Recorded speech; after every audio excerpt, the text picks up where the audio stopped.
Om Jnana-timirandhasya Jnananjana Shalakaya Chakshur-militam Yena Tasmai Shri Gurave Namaha. I've been asked to speak about Brahmacari life,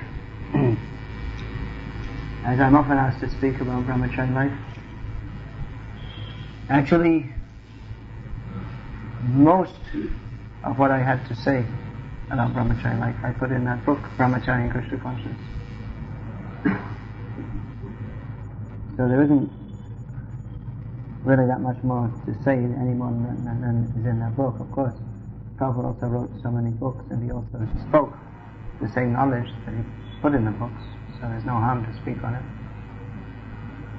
It's interesting that I'm often asked to speak on this subject by Brahmacharis, when if we consider that Brahmacharis, devotees living in the temples, male celibate devotees, they've joined an ashram. Why? Because they've considered that spiritual life is more important than material life, and that they would rather dedicate their lives to spiritual understanding than the normal materialistic way of life, of just ato griha kshetra sutakta vitaya janasya moho yamahama meti. You all know what this means? Do you know what this means? Ato griha kshetra sutakta. Who knows? Who can say what this means? Yeah, the newer devotees don't know. You must be.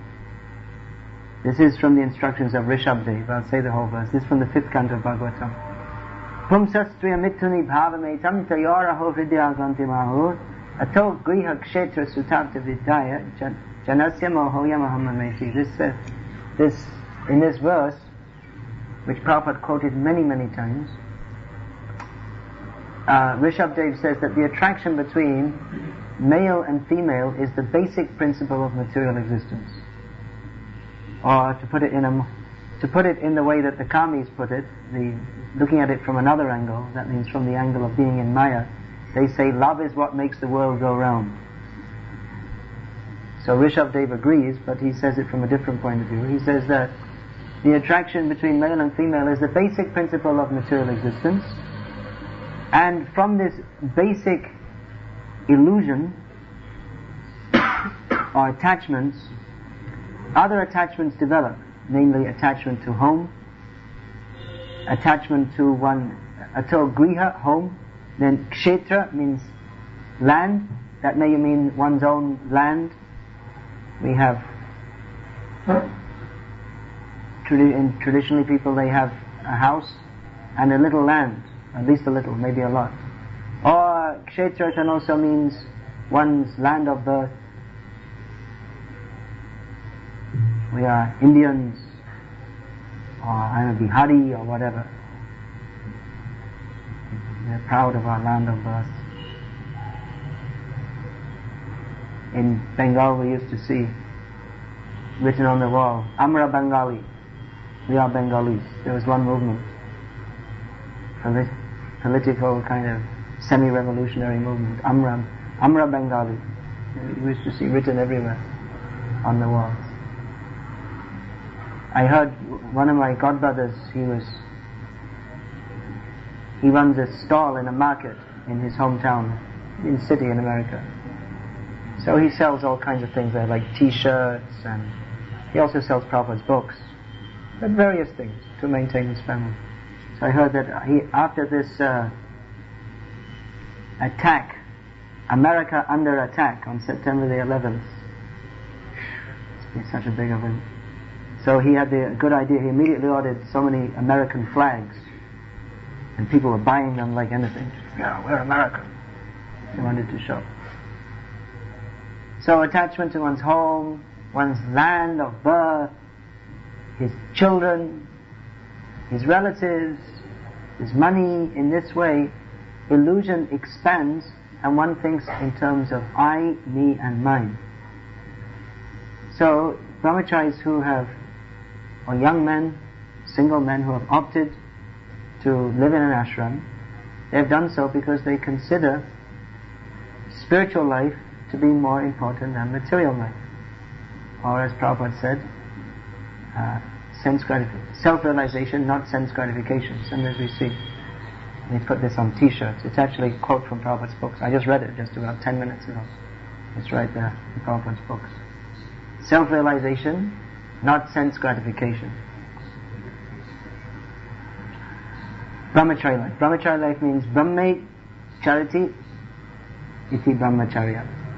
Means to Brahmacharya, sometimes it's translated as celibacy, but that's not actually a correct translation. It means to move in, or to live in spiritual existence, for which non-attachment is recognized. Non-attachment, that is the basis of spiritual life. So non-attachment means non-attachment to home, wife, children, all these things. So celibacy is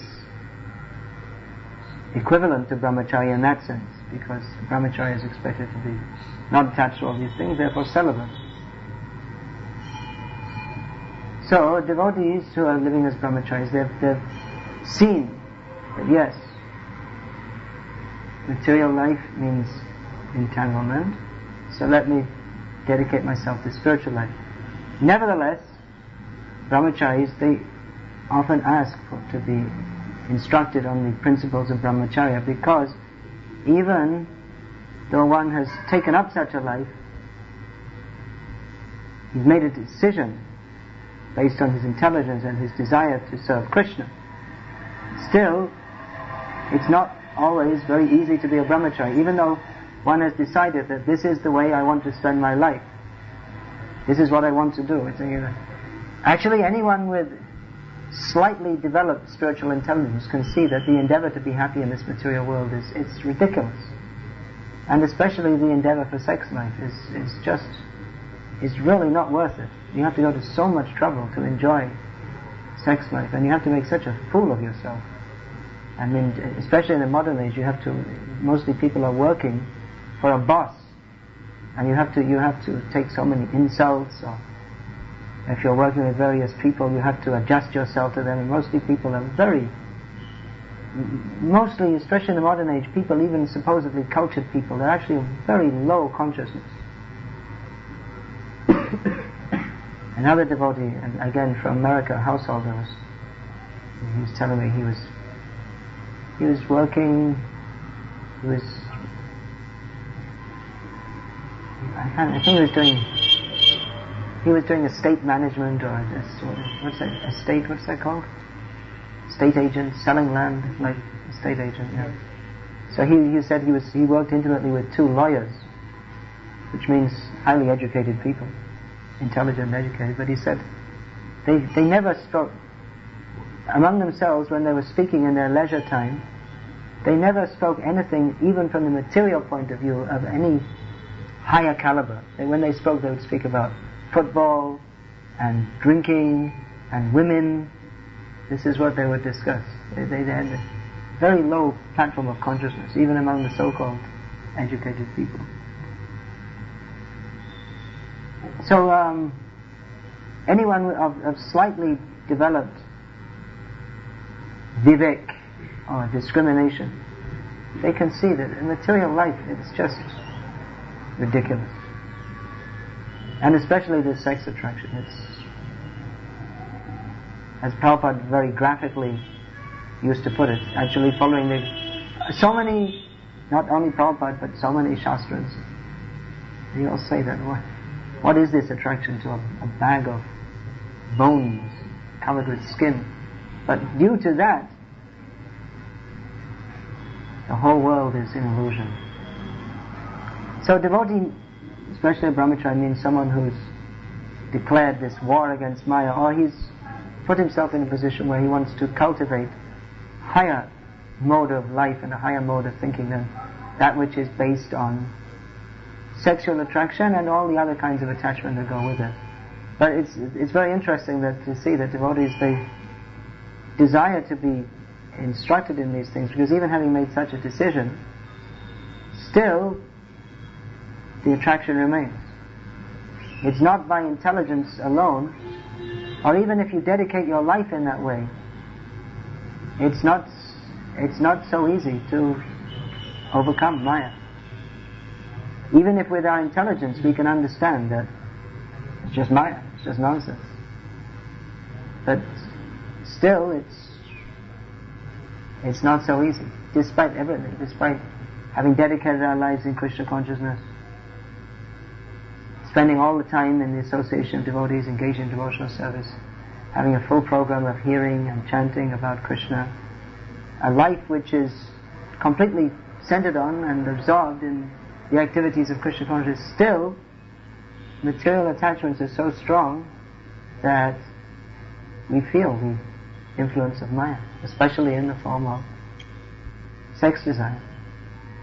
So often devotees, they ask for such discussions. And in the early days of our movement, we used to have like Brahmacari meetings or Brahmacari pep talks in which senior devotee would come and say, it's all Maya, give it up, and everyone goes, yeah, die, and then most of them would all get married anyway. Even there was, you see, Prabhupada used to quote this slok from Yamunacharya, Yadavadi mamacheta Krishna padaravinde Navanava rasadhamana dyasadantamase tadavati patanari sangame smaryamani bhavati mukha vikara sushtu nishtivanam cha, which means that Yamunacharya, Prabhupada explained, he was a great devotee, but he was a renunciate, a sannyasi, but previously he was a king. So as a king he had so much opportunity for indulgence in sexual affairs. So Prabhupada said that when he explained like this, so this verse means, Yamunacharya says that since I've been engaged in the transcendental loving service of Krishna and feeling ever new pleasure in that loving exchange with Krishna, he said that whenever thoughts of sex life come in my mind, and my lips curl with distaste and I spit at the thought.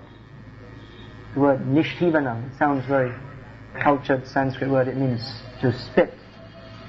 I spit at the thought. So in the early days of our movement, some of our, because in the Western countries Prabhupada had brahmacharinis also, because it's a different situation to India. If they couldn't live in the ashram, they couldn't be Krishna conscious at all, because there's no such situation at home, and many of them didn't even have homes. So Prabhupada allowed that in the Western countries to give the opportunity for women to be Krishna conscious. So sometimes in the ashram, you see, when some of the more staunch brahmacharis, when they would walk past a woman, they would spit. Because they were thinking, you see, we have to follow what Prabhupada said, but that's not what the verse says. It says you spit at the thought of sex life, not spit on women, or it's very insulting behavior actually. And it's offensive also to devotees. So this idea that, we'll be like super staunch brahmacharis and dye your cloth dark red just to it doesn't work actually. It's this attraction and repulsion are two sides of the coin. In other words, if someone is like so much anti-woman, I hate women, hate women, hate women, hate women, hate women. It means that you're thinking of women all the time. You're not a brahmachari. So the real thing, which is very difficult, is to be, because as Prabhupada also explained, quoting from Vishwanath Chakravarti Thakur, that the world is full of women. So what are you going to do? You're going to be a super brahmachari. You can either go to the Himalayas and sit in a cave, but we can't do that either. And even if we did, we could bring all the women in the world in our minds. Or we can become peaceful, calm and self-controlled, with our thoughts fixed on how to serve Krishna. Of course, a brahmachari is advised to avoid the association of women as much as possible, but it's not possible to completely avoid, because the world is full of women, and the Krishna conscious movement is meant for all human beings, not only male human beings. And preaching or even the ordinary activities of Krishna consciousness means that also when we're preaching, there are so many women present, and they may like to become devotees and engage in activities of Krishna consciousness. So definitely there shouldn't be a very loose atmosphere, but at the same time there should be, among devotees, or when devotees are preaching, they should be cautious in their dealings and reserved and formal. But at the same time, we just have to accept that there are women, and there are also spirit souls. It's not in the Christian religion. When they first were making up their theology, they said that only men had souls. Women don't have souls. So the Vedic culture has never said such a thing. In fact, according to the Vedic culture, all souls are Prakriti, except one, Krishna, who is Purush. So this kind of fanatical anti-womanism, it doesn't work. But one, as Prabhupada said, Brahmacari should have "keep cool" written on his forehead. He said, just like the butter packet in the Western countries, they say "keep cool," refrigerate. So in the same way, keep cool, keep cool. Rajagun means burning, hot. Dushparena analena cha, that's stated in Gita. That lusty desires, they burn in the heart. It's the burning like fire. So a devotee should keep cool and not be disturbed if he has to deal with members of the opposite sex. Now, of course, that's easier said than done, but that is the ideal. That means coming to the platform of the mode of goodness and beyond becoming Krishna conscious, which is actually the way to be a brahmachari. Ultimately, one has to have a taste in Krishna consciousness. There are various methods to help subdue and control the senses, as one should not mix with the opposite sex unnecessarily. One should lead a regulated life, not eat too much or too many luxurious foods,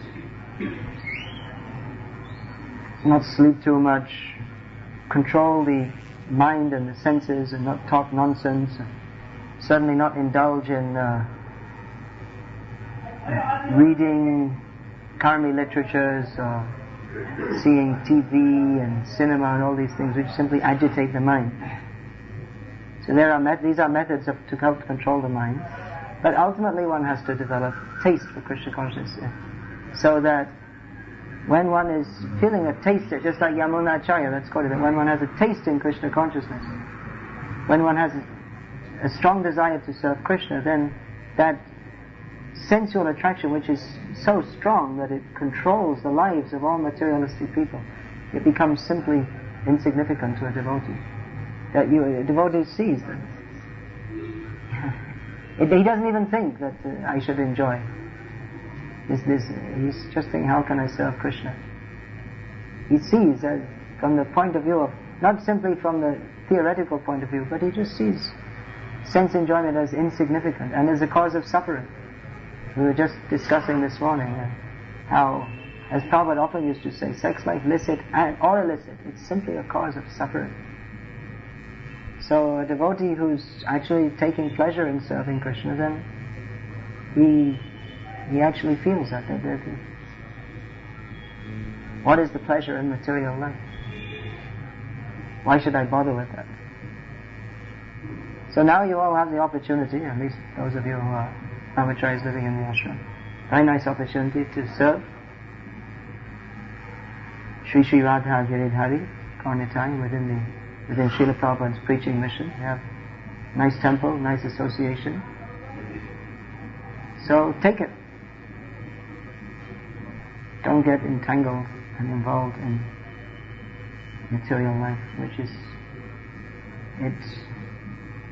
unless one is very strong, even in householder life, one can be Krishna conscious, but unless one is very strong and determined, even as a devotee, it's very very dangerous. One can easily become entangled in over sense gratification and then fall on the platform of spiritual realization. So having come to this situation, better state. Anyway, in the first few years of Brahmacari life especially, first 4 or 5 years, better you don't even think about so many things. Better you just chant Hare Krishna. Be happy, serve Krishna. And then maybe by the age of 30 or so, if you're feeling some difficulty, you can consider, shall I go this way or that way? Generally we recommend stay on this path, because if we simply serve Guru and Krishna throughout our lives as brahmacharis, then it's very easy to go back to Godhead without any unnecessary entanglement in other activities. But if one feels that it may be difficult for him to do so, then by the age of 30 latest, one should better. You make a decision, and then if you want to get married, do it. There's no condemnation for that. But it's recommended if you have this opportunity, and if your mind is not overly disturbed. It's understood we're all conditioned souls and some disturbance will be there, but if we're basically happy in serving Guru and Krishna, and there's so much work to do in preaching and expanding the Krishna conscious movement, so if we're satisfied doing that, then better be satisfied and go on with this. And some sexual desires will be there, but Prahlad Maharaj recommends we simply tolerate that. Kandu tivan manasijam vishahe tadhira. He gives the example just like this itching sensation. If you tolerate it, then it gradually fades away. But if you scratch it, then at the time you scratch it, it feels nice. But then the itching becomes more and more and more. Then it becomes an infection and so many things. So better tolerate. That is the recommendation of Prahlad Maharaj. Well, anyway, as I was saying, I wrote a whole book on this. It was actually the first book I made was actually in Bengali. It was like this I was in Bangladesh. I was saying, like this beginner's guide. I made something similar to that in Bengali with the help of Bengali people. My Bengali is not so good that I can write a book in Bengali. But then the first book I did in English was this Brahmacari book, because I saw that it was so much needed. So that's being reprinted now in a slightly revised edition, not much difference to some little editing and 1 or 2 extra points added. Otherwise it's basically the same. So you can read that book. Many devotees have expressed appreciation on reading that. Even many householders, they appreciated it maybe more than the brahmacharis, because from practical experience they can realize actually how true many of the points are. Even many Mataji devotees appreciated it. So you can also read it. I have a few copies here. So that will help you. The main thing is that we should be very careful in our dealings. We should be formal and proper in our dealings with members of the opposite sex, but not become overly friendly on the material platform. And we should fix in our minds the mission, just like this Kavi says. What is it? Begin with the goal in mind. You should have some mission, and you have to write a mission statement, isn't it? You're supposed to write a mission. So we should have in our minds our mission. Our mission is to be Krishna conscious and go back to Godhead. So it's good to have a mission in life. Basically our mission is to become Krishna conscious, but then we may also have some particular service goal, whatever it may be. If you're a pujari, that could be to how to serve the Lord in the nicest possible way every day of your life. Or if you're preaching in colleges, you can think how to expand that more and more. I have a basic mission within Prabhupada's service, although it can be adjusted also according to our basic mission is to serve. But I have a basic mission that I have some books I have to write. Then I have to travel and preach also, especially in India, because Prabhupada wanted some Western devotees to preach in India, and not that many are doing it, so now I'm somewhat accustomed to the culture and the climate and the language. So I think Prabhupada would want me to continue doing that. So we should make like that, have some mission, something. If we have an urge to do something in Krishna, something we're trying to do in Krishna's service, some goal, something. Of course, when we say goal, it's never finished, because Krishna's service is never finished. It's not that now I achieved my goal and now I'll retire. It's not like that. There's always more to do in Krishna's service. But we have some aim, something we want to try to do for Krishna.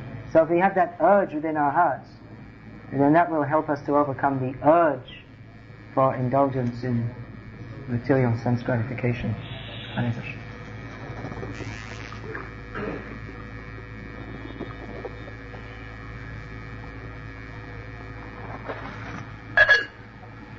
Another important point, which is more important for all the brahmacharis. Now, in the Western countries, actually, you may be surprised that there aren't that many older brahmacharis, but those who are, often the other devotees, or the devotees of their own generation, their own age group, they often think he's a useless person. Why didn't he get married? He couldn't get married, it means he's useless. He couldn't take sannyas and he couldn't get married, it means he's no good for anything. Sometimes they think like that. All the brahmacharis, they have no status. It's like they're an unusual group. But in India, all the brahmacharis, especially those who are preaching or who are steady in their service, doing deity worship, then because in India people have more culture, then people tend to respect them. So that can be very dangerous also. So it's very important that brahmacharis remain humble, as we were discussing in the class this morning. I was saying pride leadeth to a fall. I think pride goeth before a fall is the proper quote. We should be very careful to remain humble, and if we do so, then we're in a very good position for cultivating Krishna consciousness and going back to Godhead. Nowadays I'm often saying that actually the Brahmacari ashram is the best. It's better ashram than sannyasa in many ways for becoming Krishna conscious. Of course, if one is a sannyasi, then often people like to help him in his preaching activities, and so one may take sannyas to facilitate his preaching, but on the other hand, people tend to give you a lot of respect, and serve you, which actually for Vaishnavas it's not good for developing Vaishnava qualities actually. So Brahmachari, generally people are not so anxious to serve them or respect them, so it's easier to remain humble. Bhakti Vidyapurna Maharaj, maybe some of you know him, they call him Gurukul Maharaj. He told me the main difficulty for him on becoming a sannyasi was that as a brahmachari, he'd always been a servant to sannyasis. So all of a sudden he was in a different position where he had to accept service, and after so many years of being a personal servant, all of a sudden he was being served. So of course, a sannyasi, he accepts respect and service, but he has to maintain that humility. So all the brahmacharis, in India, there's a tendency to respect them, which is again, that's part of the culture of India, that's good, but all the brahmachari has to be very careful not to become intoxicated by that. And intoxication means that one loses one's mental equilibrium and starts to think of himself as something very great or better than others, and that's very dangerous. So cultivating humility is the very basis of Vaishnavism, especially Chaitanya Mahaprabhu taught us. So if one can remain a simple, humble brahmachari life is also very good for simplicity. Sannyasis, you'll hardly find a sannyasi without a laptop computer. They also, because they have a complex life, they're traveling in different parts of the world, and they have disciples in so many places and so many projects and this and that, and it's useful for their service. But a brahmachari, he just needs a little space to sleep in and a little prasadam, lead bag and chant Hare Krishna and do his service. So he doesn't eat. I actually found that after taking sannyasa, in many ways my life did become more complex. Of course, my preaching has gradually expanded also, so taking sannyasa is a kind of sacrifice for preaching, that you give up some of your simplicity and you accept various conditions for preaching. But one thing is, after taking sannyas, and especially after taking disciples, that I had much more interactions with women than I did as a brahmachari. As a brahmachari, very little, practically nothing. I mean, I was town president for some time and there was some dealings like that, but even then, not much. So, the sannyasi is like a social figure, because people like to invite him to their homes, feed him, and even though he doesn't have any family, he becomes part of so many different families. Different families, they think he's our family's guru, like this. So, like that, my life was much more simple, and I had much less to do with women when I was a brahmachari, actually. So it's really, in many ways, it's the best ashram for own personal spiritual development. And you can also, there are also so many opportunities for developing preaching, which householders, they have to earn money. So a lot of their time and energy goes in that. So brahmachari can just dedicate all his life. There may be various austerities in brahmachari life, to all day, every day, only be engaged in Krishna service. We have to have a taste for it. If we don't have a taste, then we can't continue. Of course, after the alternative is also not very palatable. Sometimes devotees think they get married, maybe not even so much because it's not like they're so much strongly pushed by gross lusty desires, but they just feel like I need a little place of my own and space and independence to do my own thing. But then you don't. It's just an illusion. You don't get. You get a little tiny apartment somewhere, but you have to spend all your time working on independence. And you may think, well, I don't like the town president telling me what to do, but then you have your boss at work telling you what to do, and you have your wife telling you what to do when you get home. So it's just an illusion that you can be better off in family life. Of course, many devotees will go that way, but in general we recommend, if you can live it takes contentment of mind. If one can be content with whatever he has. Again, I was just reading this just now. Vamandev telling Bali Maharaj that a brahmana who is content with whatever comes to him of his own accord, then his spiritual potency increases day by day. But a brahmana who is not content with what he gets, then he loses all his spiritual potency. Hare Krishna. Hare Krishna Mataji.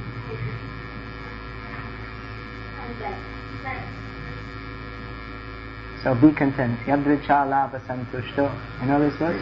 What does this line mean? What does this line mean?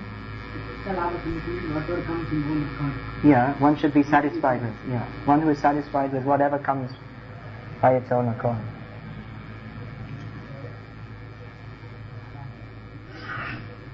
Very important instruction. We have many basic instructions in Shastra, which we hear them and we say them, but if we actually practice in our life, they're so valuable instructions. If one can simply learn to be content.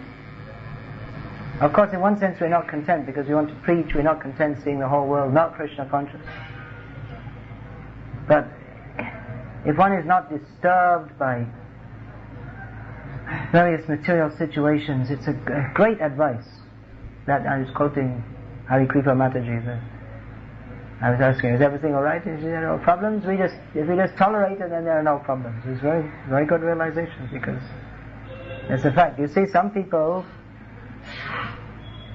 in the Western countries more so, because there's so many arrangements for everything is arranged for comfort there. So if there's any slight disturbance in their comfort, they become very upset and disturbed. that describes in Prabhupada Lilamrita also how in New York, Prabhupada was there in 1965 or 6, and there was an electric failure. And you're all looking at me and saying, so what, there's an electric failure? In India, every day there's an electric failure. But in America, even in those days, in the 1960s, it was just unheard of, and it lasted for, 10 hours or 14 hours.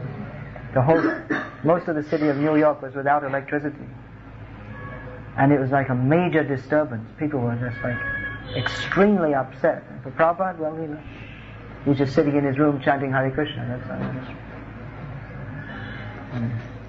is. So what?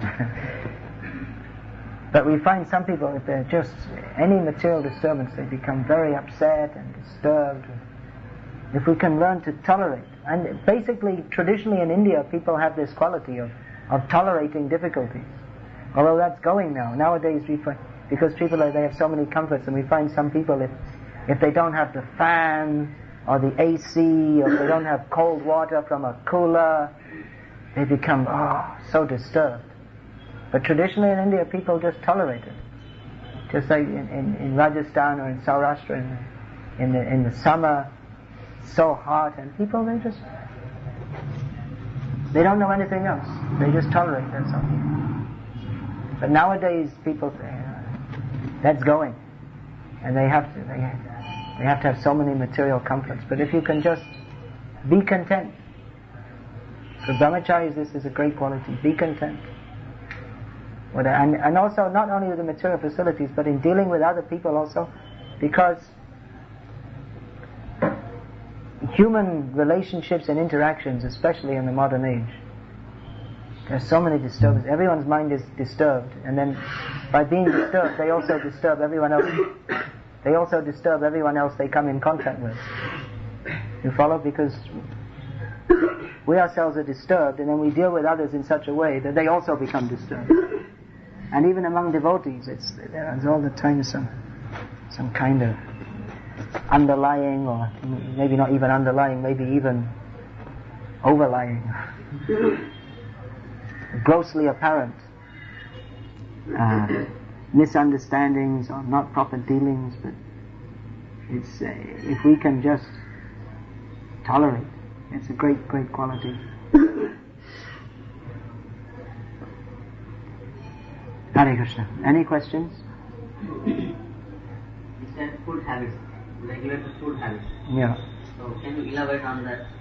Elaborate means there's not much elaboration needed. I mean, eat simply, don't eat too much. Eat at regular times. Regarding sweets? I can't say too much about that because I eat sweets myself. Sometimes, or whenever they come, you can eat. In the Western countries, Prabhupada had this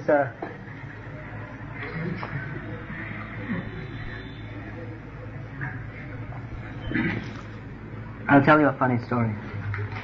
In the Western countries, Prabhupada introduced a basic diet. In the morning they would take usually upma and chickpeas, and I think devotees asked Prabhupada once how many they should take, and he said 8 or something like raw chickpeas. So when I joined in the temple, I used to count each devotee, 1, 2, 3, 4, 5, 6, 7, 8. Don't take more than that, 8 chickpeas in the morning. And they used to take raw ginger because Prabhupada himself used to take. So that we used to take in the morning. And then at midday, chapati, dal, rice, sabji, like that. That was every day. And a little bit of Mahaprasad. And then every Sunday we have a huge feast with so many rich preparations. So usually, I mean, that was the only thing even slightly resembling sense gratification the devotees had all week. It was actually a very austere life in many ways. But the Sunday feast was just like something phenomenal. It was even famous. I mean, devotees, they used to, coming from America to India, they always used to stop in London, and one of the main reasons was to come for the prasadam in that very place temple in central London. It was famous. So anyway, after one Sunday, you see what happened after the Sunday feast, the devotees, the Brahmacharis, they would eat so much that you just can't believe. And then it was like 5 or 6 stories up to the Brahmacari ashram, which was smaller than this room, and there were always at least 30 Brahmacharis. So it was really significantly more crowded than this temple is. Very, very. Always at least 30, and sometimes 40, 50, even 70 on a Rathayatra day we'd have. Very overcrowded. So anyway, the devotees would struggle up the stairs, and then they would, they'd try and find some spot to lie down on. And they even had an attic, which is just up on the roof. They'd go there also. So I asked the town president that you see, the devotees, they always eat too much on the Sunday feast. They had fantastic fried foods and sabjis, and very rich sweets. You don't have in India like this, very thick with ghee and so many things. So I asked the temple president that, why devotees, they always eat too much, so why did Prabhupada encourage us to have these Sunday feasts? So his immediate reply was that because if we didn't have them, we'd all bloop. Bloop means we'd all leave. There are many such stories of devotees who are thinking, it's very austere, how can I stay? Because in the Western countries, like I'm saying, they're very used to material comforts. And then if you join our temple and there's absolutely no material comforts, in those days especially, the temples, they were much more austere than this temple is in many ways. So they'd be thinking of going, but they thought, well, maybe I'll just stay till the Sunday feast. And then when they took the Sunday feast, they couldn't move anyway. And then afterwards, for a few days, they were thinking, well, Krishna consciousness, it's okay. There's nice prasadam. And then by Wednesday again, they're thinking, okay, tomorrow I'm leaving. And Thursday, they're thinking, well, it's only 3 more days to the Sunday feast. Like this, they'd be going. So nice prasadam, we're talking about simple prasadam, but on the other hand, if it's too simple, honestly speaking, most of the devotees, they don't like to stay. They like to have nice prasadam. So Prabhupada also said that we should give the devotees nice prasadam. It doesn't mean it should be overly rich all the time, but from time to time we have feast days. And even in general, Prabhupada said the prasad should be sumptuous. That means it doesn't have to be like super opulent, but whatever preparations are there, if they're nicely cooked, not overly spiced, but nicely cooked, nicely prepared, tasteful. So devotees can be satisfied and go on with their service. So we don't recommend that we be very austere with prasadam. Actually, sometimes some devotee told Prabhupada, I'm feeling too much sexual agitation, and Prabhupada told him that you just eat chapatis without ghee and boiled sabji and dal with no spices or salt. But I don't think that devotee did it. But in general, too much chili is not good. Too much mustard seeds. In general, mustard seed is not a very good spice actually. Jeera is better. Prabhupada recommended that. For digestion it's good. Mustard is a very hot spice. But it doesn't actually help very much with digestion. It's not good for digestion in the same way that jeera is. So some light spicing, tastefully prepared. And too much sweet, no, it's not so good. Occasionally. In Vrindavan in the winter, Prabhupada was there once and they were serving the devotees just dry chapatis. Prabhupada saw it, he said, no, you should. He said, put a little ghee. He said, because it's cold. You need. So Prabhupada, he wasn't recommending like super austere. On the other hand, it shouldn't be that like, there's a big feast every day and then everyone's just sleeping all day. So moderation, as is recommended in Bhagavad Gita. Which verse? Yuktahara viharasya. One should be moderate, neither fanatically austere nor indulgent in sense gratification.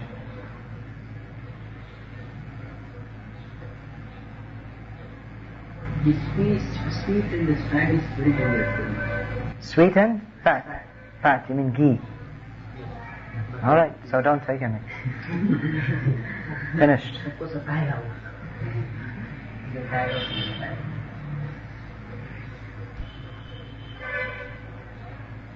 Keep your hand away from your mouth. Don't. Actually, you should go and wash it. If you put your hand on your lips, you should wash it immediately. It's a common habit, but it's a bad habit. As soon as you touch your hand to your mouth, it becomes contaminated. Hand to mouth, or ears, or nose, you should wash it. So, ear means if you put it in the ear, like, go like that, that's okay. Inside, sometimes you feel some itching, then I have my water pot, I wash. Like that, I go and wash it. Eyes also, yeah. There's so many germs, isn't it, at all these apertures. Most of the diseases are conveyed orally. Like we pick it up, someone breathes and we pick it up in the air by breathing it in.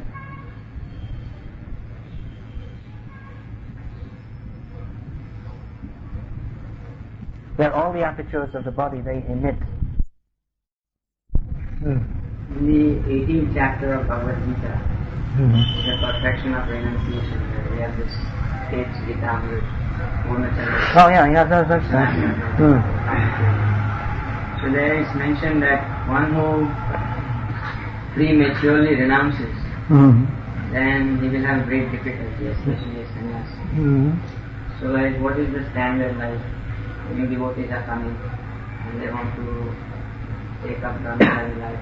Isn't it better for them to wait for some time, Well, that I was saying, that once you make the decision and you're accepted in the ashram, and in the first few years you just don't think of, you just do your service, and then afterwards you can consider whether to stay as a brahmachari or go to grihastha life. There are some devotees who take up brahmachari life and afterwards they have difficulty and then they want to get married, and there are others who take up brahmachari life and they continue. A lot depends on the atmosphere, actually. I was in the Czech Republic just recently, and there's several devotees who've been brahmacharis for many years, actually. Now they're like late 30s, and they're going on with their lives, and they're not showing any signs of overt agitation, even though they're living in the Western world, which is,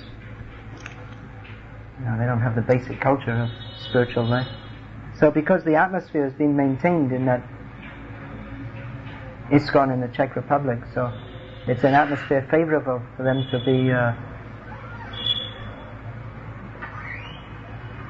be Krishna conscious in brahmachari life, so they're able to maintain. So strong atmosphere is actually required. Good association.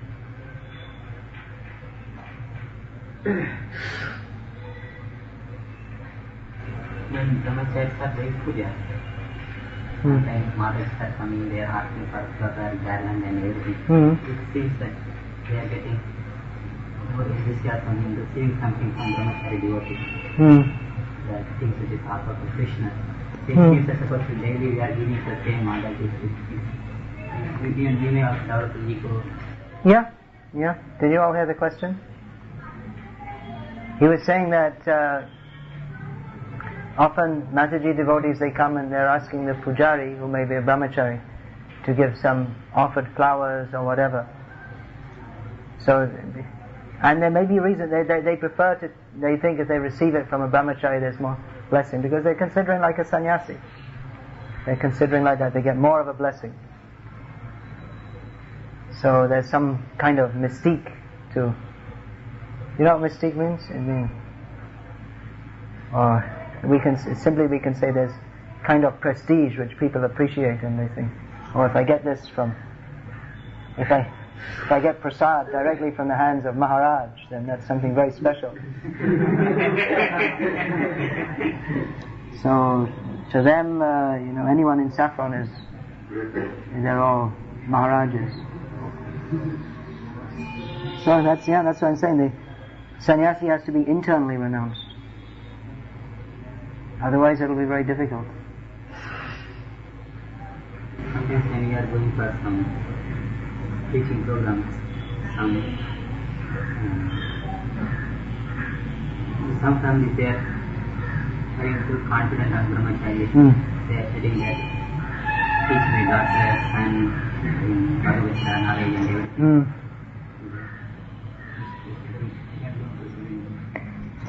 Yeah, you can teach, but that would mean in a group, if there, we should have summer camps and seminars like this. Well, that's another reason why the Brahmacari should have good relations. They should cultivate good relations with the Grihastha devotees, because then so many young women are interested in Krishna consciousness also, but then we should direct let the Grihastha devotees deal with them and their wives. I get letters because I'm like this beginner's guide to Krishna consciousness. I get letters, and young women write to me for more guidance and this and that. I give it to such letters. I give like to Jai Damodar and his wife. I ask you ask your wife to reply to this like this, or I may reply myself once or twice some email, and then if Matajis want to write to me regularly, even my own disciples, I say this. I have them write to Gita Govinda, that probably most of you know her, and then she writes like that. So yeah, it's better you don't become too much involved. Even it's not recommended that sannyasi, his own disciples, that women, he becomes too much involved, because they're supposed to have husbands, and the husbands is not that you direct them independently of their husband.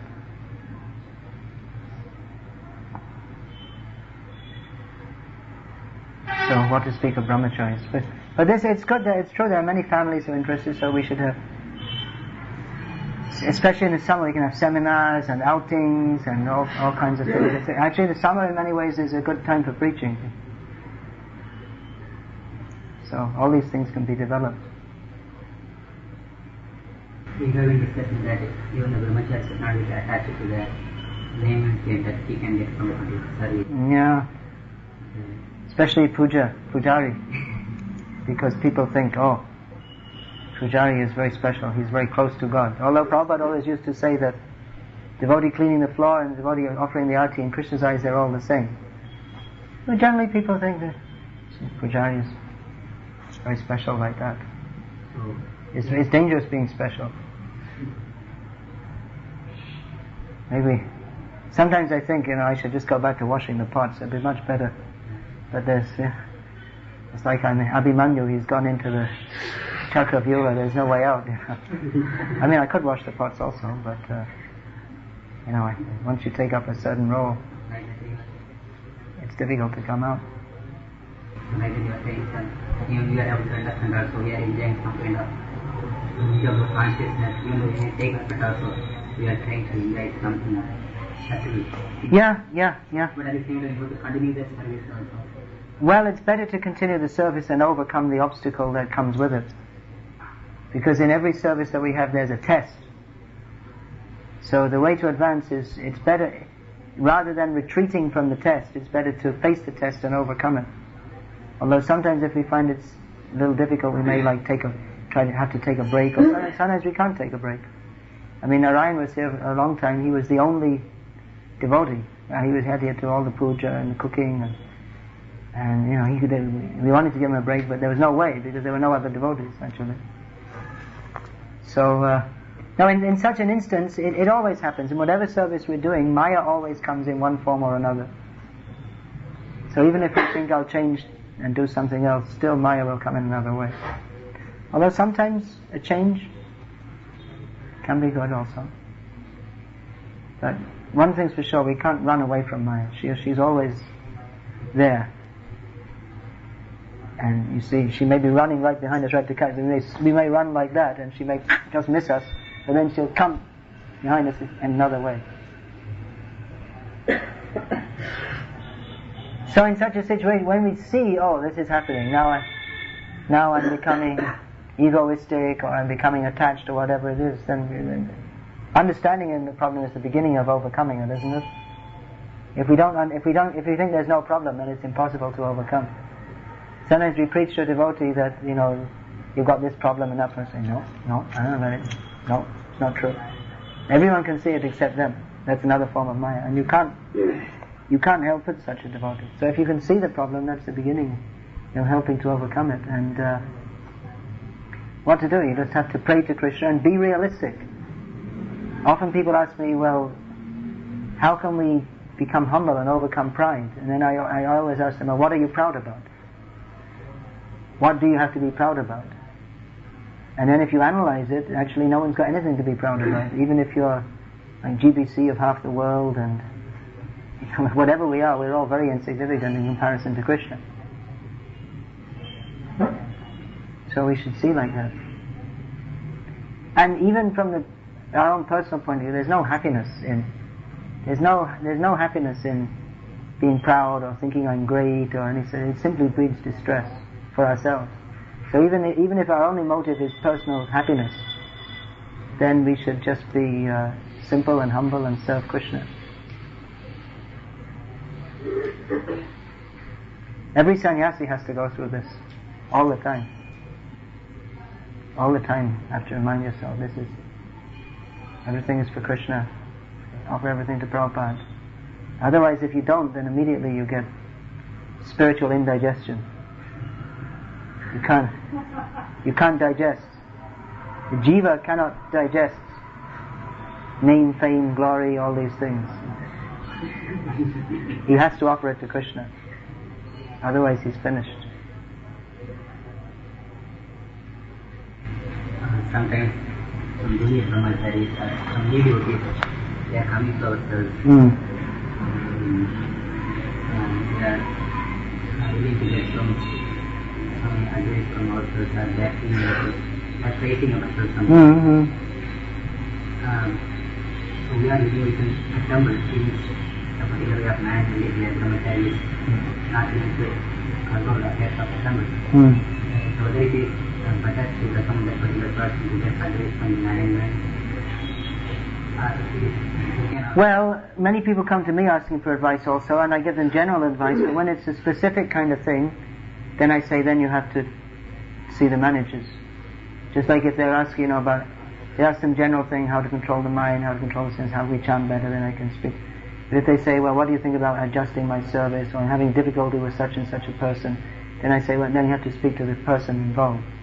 So you have to see, you have to use your discrimination. It's natural that junior devotees will come to all devotees, and it's nice that they do so. I mean, I know myself, when I first joined the movement, I was so much helped by so many senior devotees who were kind enough to spend time talking to me, and even many junior devotees, they complain that, everyone's so busy. I mean, I'm not saying in this temple, but every time they say everyone's so busy, no one has time to talk to me. Someone sent a letter from Navadvip saying like that. So it's nice actually if some of the old devotees do have some extra time and they can spend time talking to and advising and just being friends with the new devotees, because they need that also. It's some personal assistance and help and just someone to be friendly to them. If everyone's so busy all the time, then it may be very difficult for them to become attached to the society of devotees if they don't have time to talk to others and develop relationships. We can't develop relationships unless we have time for others, time to speak to them, understand them, what are their problems, and help them to overcome them. Newer devotees especially need more attention.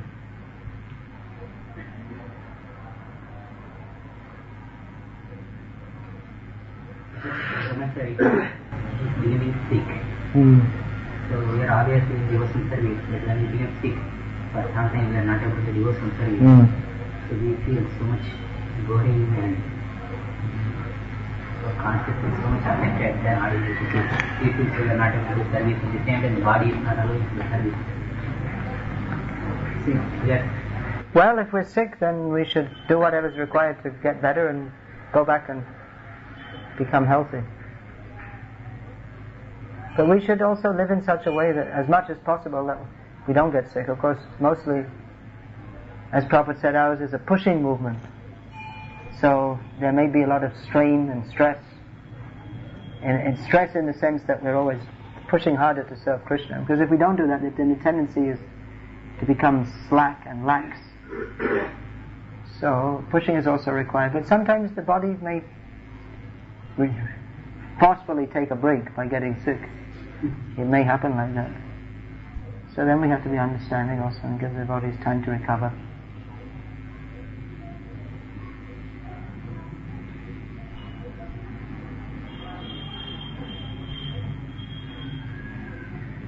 In Chowpatis they have a system that when they do this preaching programs, lectures and all that, so that lecturers don't get puffed up. Afterwards when they come back, they have to clean the toilets and all that. Because the temple is cleaner here, not cleaner in the temple as it should be. We're thinking that we're kind of it. Well, I don't think it's like when they come back in the evening that the first thing they have to do is clean the toilet, is it? But That's what when they come back like at 10 o'clock at night and they have to clean the toilets?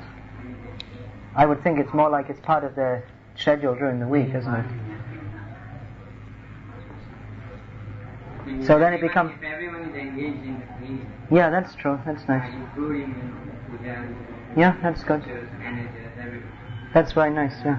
Keep the consciousness. Yeah, that's good. Very nice. Good idea. In India especially, there's this feeling that cleaning is only for low-class people. But actually cleaning is very much of Brahminical culture.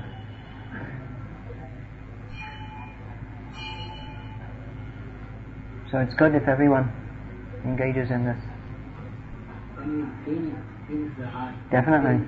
Yeah, definitely. It's very pleasing also when everything is nice and clean. It very much affects the consciousness. If everything is nice and clean, then it helps to keep our conscience clean. And if everything is all...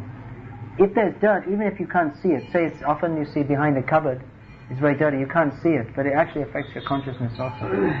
Even if you don't know it's there.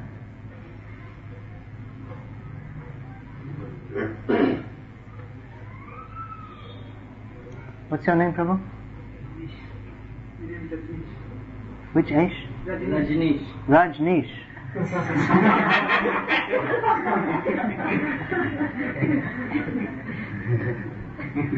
I didn't laugh. They all laughed. Where are you staying? Staying here in Gujarat.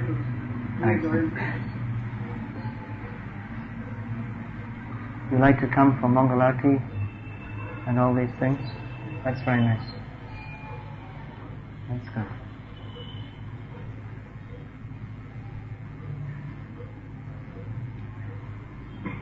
So, go on chanting Hare Krishna and develop all these things. Preaching outside, preaching and outside activities, inside activities, cleaning, and then when we have a group of people living together, there are so many different interactions and different feelings, and just to keep everything in focus that we're all here to serve Krishna. So we shouldn't make our ego so big that we want to fill up the whole temple space with our ego. But everything should be controlled by my ego, but rather we should be as humble Vaishnavas. There are many dilemmas, that to preach and to be humble, to manage and be humble. On one side we have to push devotees to serve, and on the other side we have to consider their personal needs. There's always there the needs of the institution and the needs of the individual. So we're here to sacrifice at this. The individuals who have joined the institution, they're here to sacrifice for the sake of the institution, which means ultimately for the sake of Krishna. At the same time, we have to see what are the needs of the individual, that they need sufficient clothing, food. If they're sick, they need this and that, and they also need training and guidance and friendship and so many things. And then we want to teach them, make sure they have specific time for enough reading, time for reading, and all these different things. So it's dynamic. It's everything can't be exactly put into a book, exactly how we should behave and what we should do at every moment of the day, but let's all dedicate our minds, our lives and our activities in the service of Prabhupada and Krishna, and go on in this way, working together, serving Krishna. Things are developing very nicely, like I was saying. Just a few years ago, there was Narayan, and sometime there was that, who was that from Maharashtra, what's his name? Somnath, and maybe someone else like that. It was, things were just hardly going on. It was a real struggle, and people were coming, but there was no preaching activities. It was just a struggle to maintain. Money was coming from Ahmedabad to maintain the temple. There are no devotees. So gradually, things are developing, and then there are signs of that it may develop more and more, very nicely in future. So, it's very good news. Another thing we all have to understand is that, we all have different programs that we're doing, but really Krishna consciousness, it works as a group effort. Sankirtan, all together. Things work very nicely when devotees are all cooperating together to serve Krishna. So it's a group effort. We all have to contribute to the group effort. Jai, Hare Krishna. So we'll finish there. Hare Krishna.